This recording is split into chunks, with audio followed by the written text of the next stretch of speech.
menyikapi polemik nasab habaib yang sampai sekarang ini tidak ada titik temunya. Saya membaca di kitab Khulasatul Athar fi A'yanil Qurni Al-Hadi Asyar, Hasan Ali itu ingin melakukan pembuktian tentang kenasaban dirinya. Beliau datang ke Irak, cross check atau wawancara yang dilakukan oleh Abul Hasan Ali ini, 100 orang itu berani bersaksi ya bahwa Ubaidillah adalah anak dari Ahmad al-Muhajir. Hikmah dengan kemunculan Kiai Imad ini adalah satu ya, pihak Balawi berarti tidak sepantasnya untuk mengunggul-unggulkan nasabnya, melebihi kadar keilmuan dan jasa yang bisa dia berikan kepada masyarakat. Karena satu, fakta sejarah telah membuktikan bahwa Abdullah ini atau Ubaidillah ini mendedikasikan dirinya sebagai seorang yang humul, orang yang tidak ingin dikenal. Ya kan gitu kan, sampai namanya saja tidak tercatat dalam catatan resmi nasab ya. Kedua, diakui atau tidak diakui kenasaban Balawi ini beda pendapat. Kalau beda pendapat ya jangan berlebihan untuk mengunggul-unggulkan nasab dirinya.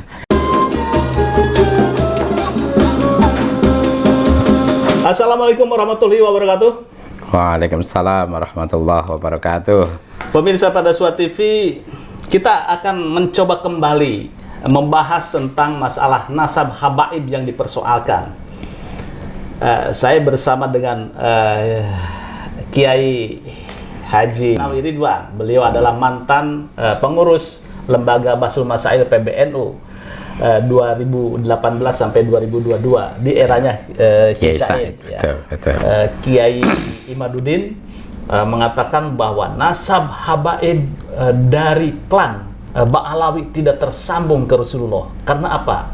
Abdullah atau Ubaidillah ya, Ubaidillah itu bukan anaknya Ahmad Muhajir bin Isa. Nah, karena tidak ada catatan di dalam kitab yang ditemukan oleh Kiai Imaduddin. Nah, Kiai, ini bagaimana nih menyikapi polemik nasab habaib yang sampai sekarang ini tidak ada titik temunya?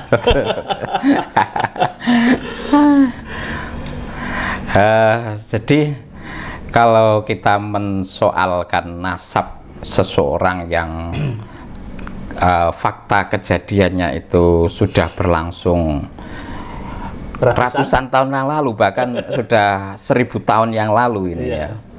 Ini kan kita akhirnya berbicara tentang dokumentasi ya. Berbicara tentang dokumentasi. Nah, dalam dokumentasi sejarah ya, yang menyoroti seseorang ya, itu secara gradual tidak ada yang terjadi kesepakatan antar ahli sejarah, itu tidak ada. Bahkan setiap persoalan pasti akan ada kacamata sejarah yang berbeda versi. Itu hal biasa ya.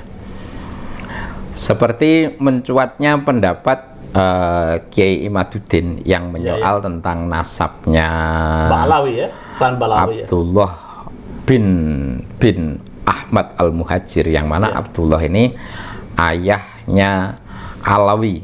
Iya, betul ya. Yang keturunan-keturunannya itu Habib ya, menjadikan Alawi ini sebagai basis ya, basis pertemuan nasab mereka, sehingga menyebut dirinya sebagai Ba'alawi. Iya. Ini ya berbicara tentang fakta dari seseorang 1000 tahun yang lalu. Dan beliau ini bukanlah tokoh dunia yang setiap gerak-geriknya dicatat secara detail, seperti halnya Rasulullah setelah diangkat menjadi nabi. Sejarah bersepakat tentang apapun yang ada pada diri nabi itu adalah catatan sejarah pasca diangkatnya beliau sebagai nabi. Betul. Tapi tentang beliau sebelum menjadi nabi itu catatan sejarahnya pasti kecil, minim. Pasti minim dan banyak versi. Nah, termasuk kelahiran Nabi ya. Termasuk kelahiran Nabi gitu kan. Itu hal lumrah gitu ya. Nah, demikian pula Syekh Ahmad Al-Muhajir ini apa betul punya putra namanya Abdullah atau tidak? Ini dokumentasi sejarahnya memang ada dua versi saya lihat ya. Kiai Imaduddin memunculkan versi yang berbasis catatan resmi dari kitab nasab. Iya. Ya.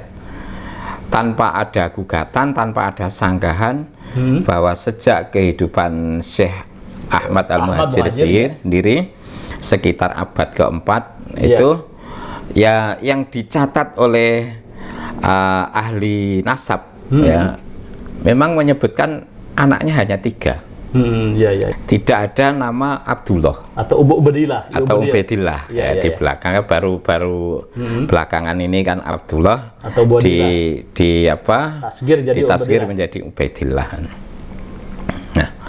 Nah kemudian kita harus meninjau pada fakta yang lain gitu. Memang betul referensi-referensi yang disampaikan oleh Kiai Imaduddin itu begitu lengkap ya, dari catatan nasab eranya beliau Syekh Ahmad Muhajir abad 4, 5, 6, 7, 8 bahkan 9 itu tidak ada nama Abdullah di catatan resmi nasab atau Ubaidillah ya. Tapi perlu dipahami bahwa persoalan nasab ini hanyalah persoalan fikih. Artinya jangan menutup mata tentang rumusan-rumusan fikih untuk menjawab persoalan nasab atau persoalan kontroversi nasab. Ada rumusan-rumusan fikih untuk menjawab persoalan-persoalan yang terkait dengan kontroversi nasab ini. Ya. Saya lihat perdebatan di berbagai media sosial di YouTube itu semuanya berbasis adu tulisan data yang terkait dengan kitab nasab gitu kan. Lupa bahwa ini adalah bagian dari persoalan fikih. Maksudnya bagian fikih kita tidak bisa menvonis bahwa yang tidak tertulis itu berarti bukan nasab, diartikan tertutup pintunya untuk diakui sebagai putra atau masuk dari nasab itu. Nasab itu ya. Karena ada faktor-faktor lain yang bisa dijadikan sebagai bukti kenasaban seseorang, tidak hanya yang tertulis. Misalnya apalagi masalah anak ini kan masalah privat ya, keluarga masalah privat. Mungkin istrinya 3. Nah, betul. Misalnya tidak tercatat di buku nasab tapi masyhur atau terkenal di lingkungan tersebut bahwa Syekh Ahmad punya anak namanya Abdullah, umpamanya begitu, atau A punya anak C. Walaupun tidak tercatat di buku nasab, ketika C melakukan komplain terhadap keluarganya atau saudara-saudaranya tentang pembagian warisan, C ini bisa dimenangkan. Begitu. Nah, kembali lagi kepada Ubaidillah ya, Syekh Ubaidillah. Nah, itukah ada yang seperti tadi gitu? Apakah menelusuri mungkin ya kelompoknya Ubaidillah atau Abdullah Syekh Ubaidillah waktu itu, kemudian melakukan cross check dan dengan fakta-fakta yang ada sehingga bahwa dia adalah keturunan dari Syekh Ahmad Muhajir. Saya membaca di kitab Khulasatul Athar fi A'yanil Qurni Al-Hadi Asyara juz 1 halaman 47 ya, bahwa saudaranya Alawi yakni Jadid ini punya cucu punya cucu namanya Abu Hasan Ali bin Muhammad bin Jadid. Jadi cucunya Jadid. Itu berarti keponakan cucunya Alawi. Alawi. Itu di Hadramaut sudah mulai ada desas-desus. Ini sebenarnya Alawi dan keturunannya ini keturunan Rasulullah apa? atau tidak gitu. Gitu. Terus? Akhirnya Abu Hasan Ali itu ingin melakukan pembuktian tentang kenasaban dirinya. Beliau datang ke Irak dalam perjalanan beliau untuk menjalankan ibadah haji di Mekah. Gitu. Nah, di Irak beliau menemui masih ada 100 orang yang punya kakek yang dekat dengan Ahmad Al-Muhajir saat di Irak. Gitu. Nah, atau anaknya yang mendapatkan cerita dari bapaknya demikian. Dari cross check atau wawancara yang dilakukan oleh Abu Hasan Ali ini, 100 orang itu berani bersaksi ya bahwa Ubaidillah adalah anak dari Ahmad Al-Muhajir. Gitu. Itu di kitab apa itu? Kitab Khulasatul Athar fi A'yanil Qurni Al-Hadi Asyara. Nah, itu abad keberapa ini? Kitab ini abad 11, tapi bercerita tentang cucunya Al-Jadid. Al-Jadid itu kakaknya atau adiknya Alawi. Yang penting saudaranya. Saudaranya. Nah, secara fikih ini kan berarti terjadi perbedaan sumber berita ini. Ada catatan resmi yang menyebutkan anaknya cuma 3, tapi ada 100 orang yang bersaksi memasukkan nama Abdullah. Ubaidillah itu ya. Iya, Ubaidillah atau Abdullah. Nah, kalau sumber berita yang berbeda ini, kita sebagai konsumen berita mempercaya yang mana? Nah, sama-sama masyhur ini. 100 orang itu tidak mungkin berbohong karena jumlah 100 itu cukup banyak dan tidak mungkin bersepakat untuk berbohong.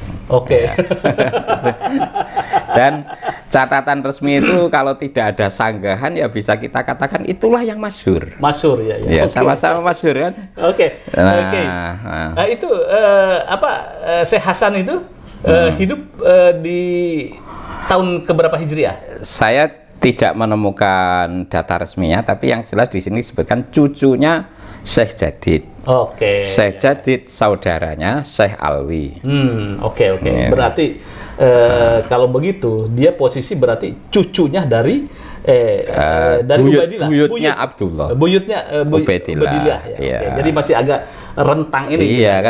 Kan menelusuri buyut itu kan hal yang tidak sulit. Tidak sulit ya buyut jadi masih terjangkau ya. Masih terjangkau aja posisinya di situ ya. Jadi kalau menurut Anda ini Kiai, bagaimana nih mensikapinya? Apakah berpatokan terhadap kitab nasab atau terhadap versi yang tadi Kiai kalau kita kan tinggal menerima catatan ini. Cucunya Syekh Jadid yang melakukan penelitian, kita tidak tahu persis, itu kan cerita. Nah, yang membuat nama-nama di buku catatan nasab itu juga cerita. Betul. Ya kan? 1000 tahun yang lalu kita menelusuri sendiri secara pasti ya juga tidak mungkin. Gitu. Dan itu semuanya terpercaya. Gitu kan? Jadi tidak perlu diperdebatkan. Ini memang fakta bahwa memang ada 2 sumber referensi yang berbeda narasi dan berbeda tulisan tentang status Abdullah ini. Pemirsa, sebetulnya saya sepakat bahwa tidak perlu dijadikan permasalahan. Ini saya teringat dengan statement Gus Yahya kemarin bahwa kita tidak perlu mempersoalkan Habib itu keturunan Rasulullah dan tidak gitu kan ya, memperdebatkan. Tetapi yang harus kita rasakan adalah barokahnya, seperti barokah Safinatun Nazah dan nah itu kan Habib Alawi turunan yang mengarang nah itu seperti itulah gitu. Jadi kalau hikmah dengan kemunculan Kiai Imad ini adalah satu ya, pihak Balawi berarti tidak sepantasnya untuk mengunggul-unggulkan nasabnya, melebihi kadar keilmuan dan jasa yang bisa dia berikan kepada masyarakat. Karena satu, fakta sejarah telah membuktikan bahwa Abdullah ini atau Ubaidillah ini mendedikasikan dirinya sebagai seorang yang humul, orang yang tidak ingin dikenal. Ya kan gitu kan, sampai namanya saja tidak tercatat dalam catatan resmi nasab ya. Oke, iya. Nah, sebagai keturunan beliau ya sepatutnya meniru beliau, itu yang pertama. Yang kedua, diakui atau tidak diakui kenasaban Ba'alawi ini beda pendapat. Kalau beda pendapat ya jangan berlebihan untuk mengunggul-unggulkan nasab dirinya. Lebih baik kita berpikir secara sehat bahwa apa yang bisa kita berikan buat masyarakat. Makanya bagi pihak yang tidak mempercayai kenasaban Ba'alawi ini, ya jangan berlebihan dalam mencaci dan memaki dan merendahkan para beliau. Karena ada prinsip dari Imam Syafi'i, pendapat saya benar, tapi pendapat dia belum tentu salah. Gitu kan. Artinya dengan kepercayaan diri akademisi yang dimiliki, boleh Anda mengklaim bahwa Ba'alawi tidak bersambung pada Rasulullah, tapi potensi kebenaran pendapat orang lain itu harus kita hormati. Cukup gamblang. Terima kasih. Terima kasih. Jangan lupa like, share, subscribe pada Suwa TV. Wassalamualaikum warahmatullahi wabarakatuh.